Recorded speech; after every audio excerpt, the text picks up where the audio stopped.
the PGA Tour versus LIV. It was the controversy of all controversies in the golf communities around the world. And when the conversation involved Phil Mickelson, the controversy erupted even further. In June 2022, Phil Mickelson walked onto a golf course outside London wearing a uniform almost nobody expected to see him in. And just weeks earlier, he'd been one of the most beloved players in the sport, a six-time PGA major champion who just pulled off one of the greatest wins in golf history. Now he was the headline signing for a brand new Saudi-funded league that had split professional golf in half, and he was doing it while banned from the very tour that had made him a legend. And before even joining LIV, he had some controversial topics around those who own the league and the culture that surrounds them. But ultimately, he chose to get involved with them anyway because it was leverage against the PGA Tour.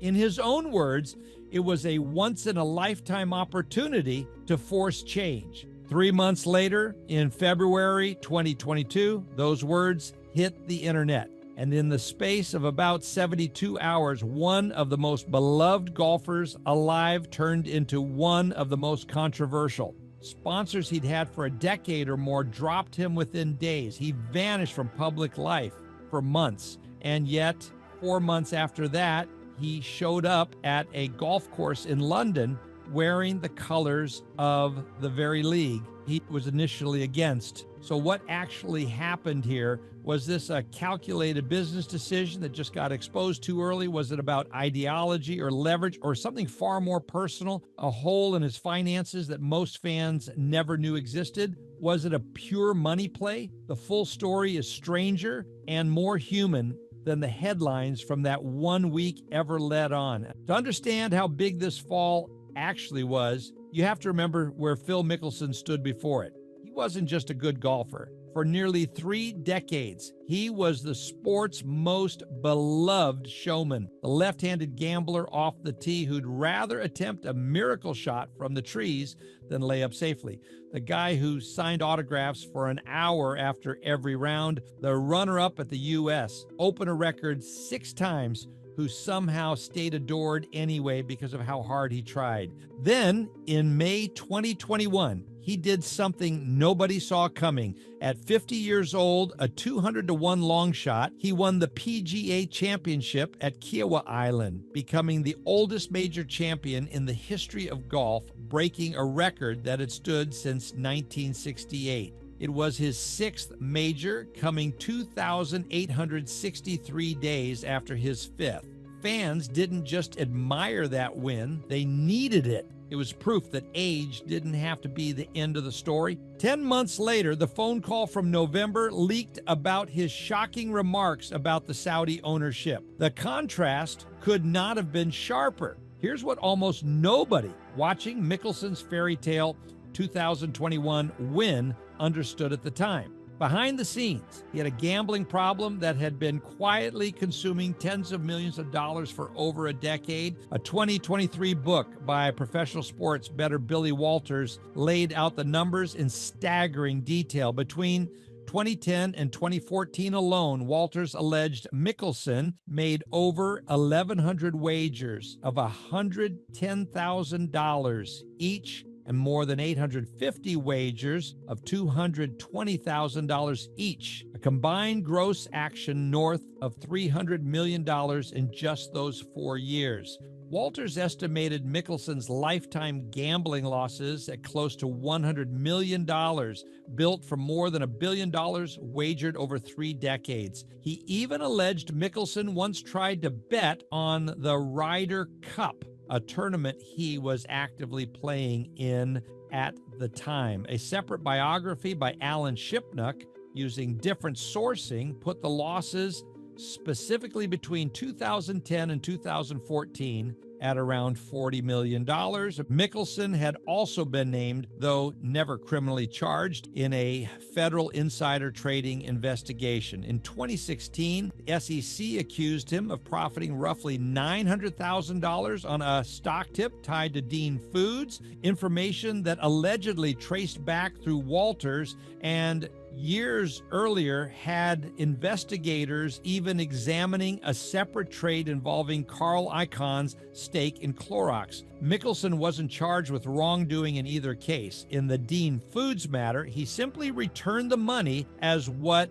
the SEC called a relief defendant, but it meant that even during his most celebrated on-course years, Mickelson's finances were far messier than the smiling, thumbs-up public image ever let on. Enter LIV Golf. Backed by Saudi Arabia's Public Investment Fund, one of the largest sovereign wealth funds on earth with well over $500 billion in assets, the new league wasn't offering normal prize money. It was offering guaranteed contracts paid up front before a single shot was struck.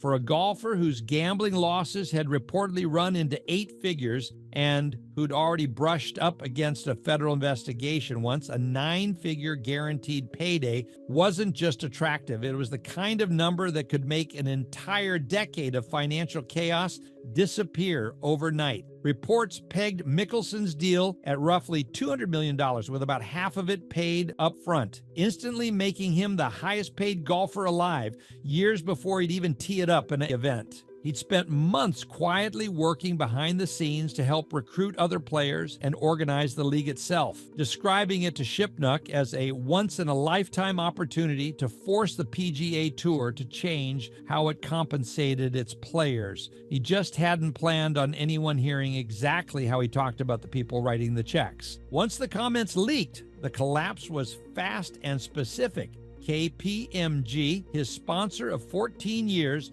was first out the door within days, issuing a 2-line statement wishing him well. Workday ended a 4-year partnership. Heineken's Amstel Light brand cut ties after 2 years. Callaway, his equipment sponsor since 2004, 18 years, are paused the relationship rather than ending it outright. But the message was the same, and the partnership never fully resumed. Estimates at the time put his lost annual sponsorship income somewhere north of $30 million, on top of the roughly $50 million he'd reportedly earned in endorsements the year before. Mickelson apologized in a lengthy statement, calling his comments reckless and saying he was deeply sorry, while also trying to argue they'd been off the record, a claim Shipnuck flatly rejected in public, saying Mickelson never once indicated the conversation was private, on background, or confidential. Mickelson then went silent, disappearing from golf entirely for roughly 3 months, skipping the Masters for the first time in his adult career and saying he needed time away to prioritize the ones I love.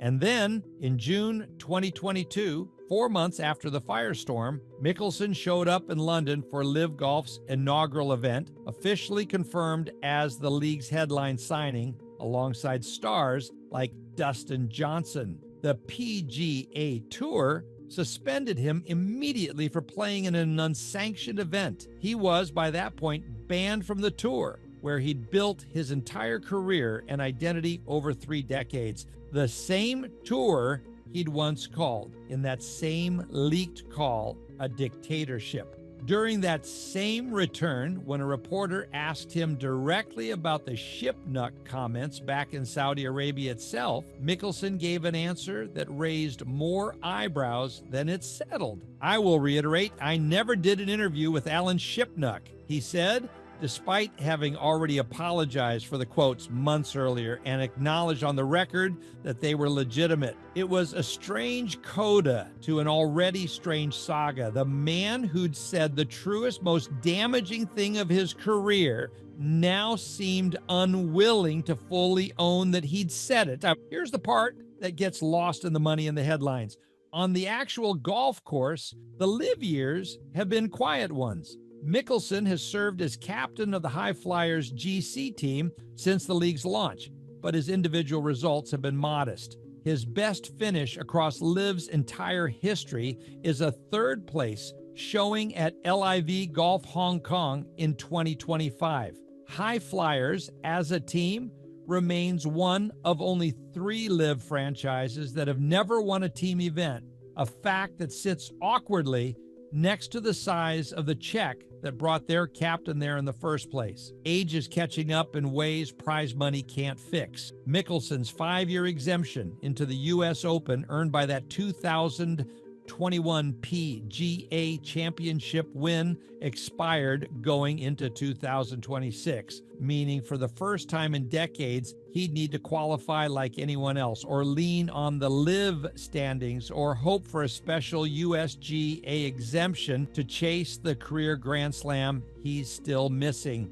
Then, in the spring of 2026, he withdrew from both the Masters and the PGA Championship, the tournament that made him a legend in the first place, with Max Homa taking his spot in the field, and sat out his LIV season entirely, citing a family health matter. At 55, the golfer who once talked his way into a 9-figure contract has spent more of his recent time explaining absences than celebrating wins. So financially, at least, the math is straightforward. Roughly $200 million, largely guaranteed, dwarfs the $96 million he made across a 600-plus event PGA Tour career spanning 3 decades. If the goal was simply to make the gambling losses and financial uncertainty disappear for good, LIV appears to have done exactly that. Mickelson has said publicly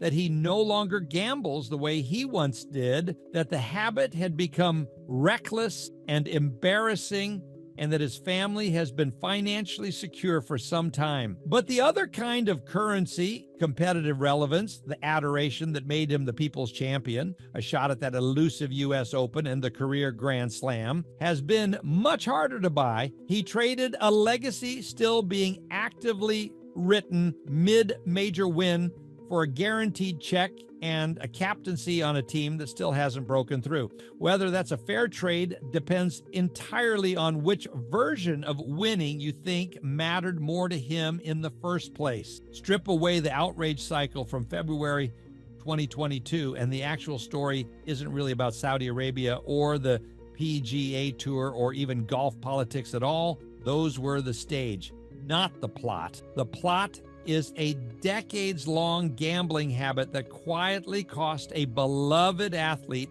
tens of millions of dollars and almost brush with federal insider trading charges that never quite materialized into anything, and a 9-figure guaranteed contract that showed up at exactly the moment he needed one most. It's worth remembering, too, that critics of the deal weren't wrong to call it what Mickelson himself had already called it in that same phone call: sports washing, even if that word never made the headlines the way the profanity did. None of that makes the Saudi comments less real or less self-inflicted. Mickelson said what he said on the record about the people he was about to sign with.